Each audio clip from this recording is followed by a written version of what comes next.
Hello bachcho, let's read this question. The question says that two objects have different masses but has same kinetic energy. If we stop them with same retarding force, which one will stop in the shorter distance? आइए बच्चों सबसे पहले तो हम discuss कर लेते हैं की कंसेप्ट। तो बच्चों यहाँ पर जो हमारा की कंसेप्ट होगा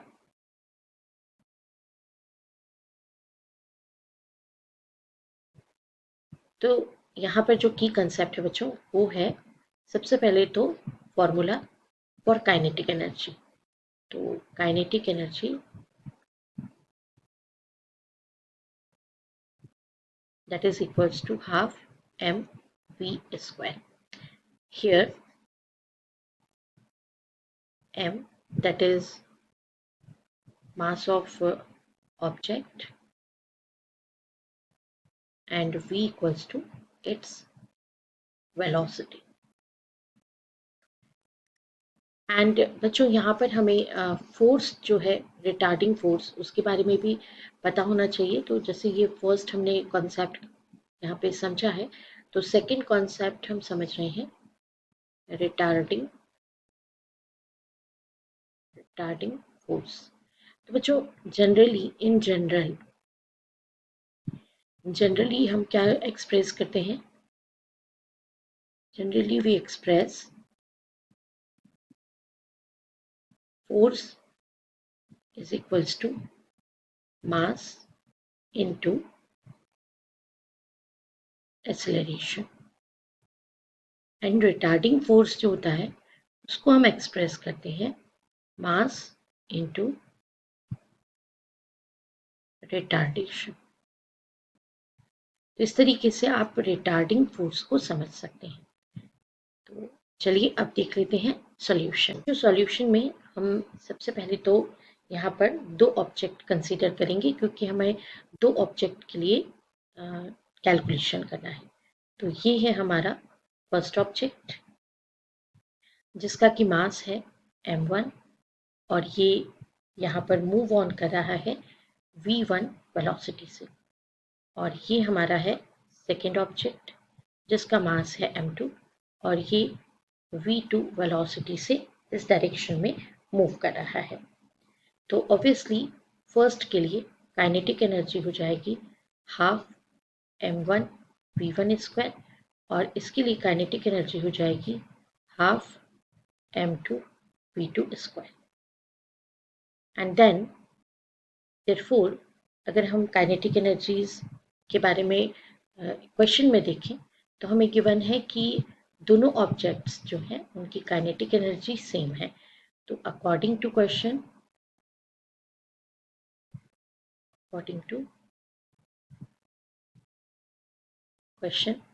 k1 इक्वल्स टू k2 है। तो therefore half m1 v1 square equals to half m2 v2 square. तो ये हाफ और ये हाफ तो कैंसिल्ड हो गया। तो इसका मीनिंग क्या हुआ कि हमारे पास एक इक्वालिटी आ रही है m1 v1 square equals to m2 v2 square. ये इक्वालिटी हमारा इक्वेशन नंबर 1 हो जाएगा। This is our equation number 1 because ये रिलेशन हम अभी यूज करेंगे। अब बच्चों हम सिंस हमारे पास इक्वेशन होता है वी नो दैट जो इक्वेशन ऑफ मोशन हम पढ़ते हैं तो we know that v square minus u square equals to 2as। ये हमारा थर्ड इक्वेशन ऑफ मोशन है। तो थर्ड इक्वेशन ऑफ मोशन है ये बिकॉज हमको शॉर्टेस्ट डिस्टेंस के बारे में पूछा है तो हम यहाँ से s के कैलकुलेशन को देखेंगे। तो हम इसे ऐसा भी लिख सकते हैं इस इक्वेशन को, और v square equals to u square plus 2as। According to question हमें क्या देखना है कि फोर्स जो हम लगाते हैं दोनों ही ऑब्जेक्ट पर, जैसे ये ऑब्जेक्ट 1 है और ये ऑब्जेक्ट 2 है, this one is object 1, this one is object 2, इसका मास है m1, इसका मास है m2, ये इधर चल रहा है v1 वेलोसिटी से और ये इधर चल रहा है v2 वेलोसिटी से। हम रिटार्डिंग फोर्स जो अप्लाई करते हैं तो ये रिटार्डिंग फोर्स हमेशा अपोजिट डायरेक्शन में हम अप्लाई करेंगे और अकॉर्डिंग टू क्वेश्चन हमें retarding force, applied retarding force कैसा गिवन है, इक्वल गिवन है।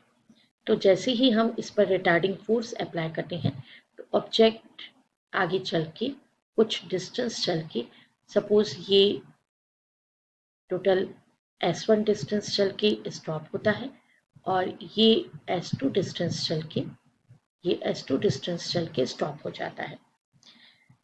तो रिटार्डिंग फोर्स कैसे कैलकुलेट करेंगे हम? तो retarding force is equals to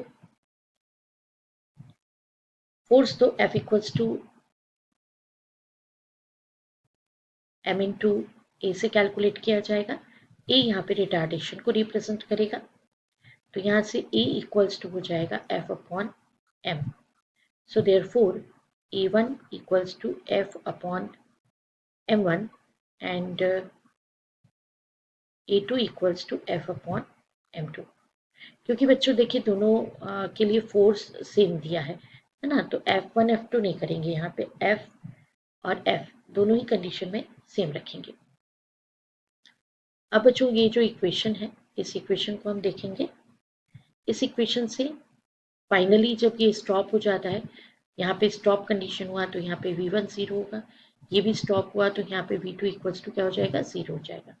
तो हमारे फर्स्ट ऑब्जेक्ट के लिए, फॉर फर्स्ट ऑब्जेक्ट जब हम कैलकुलेट करेंगे तो v1 0 एंड इसका जो u है, हमने जो u लिया है, u हमारा v1 है, तो ये हो जाएगा v1 स्क्वायर एंड प्लस की जगह यहाँ पे माइनस आएगा क्योंकि रिटार्डेशन है, तो -2 a1 s1। So s1 equals to कितना आया, v1 square upon 2 a1 and a1 का ये वैल्यू, ये a1 का वैल्यू है ना आपके पास, ये a1 का वैल्यू, ये a1 का वैल्यू आप यहाँ पे सब्सटीट्यूट करेंगे, तो ये हो जाएगा s1 equals to v1 square upon 2f upon m1, जो आपको देगा m1 v1 square upon 2f। तो आपके पास s1 का वैल्यू आया m1 v1 square upon 2f। Similarly अगर आप s2 कैलकुलेट करेंगे तो s2 कितना हो जाएगा, m2 v2 square upon 2f होगा।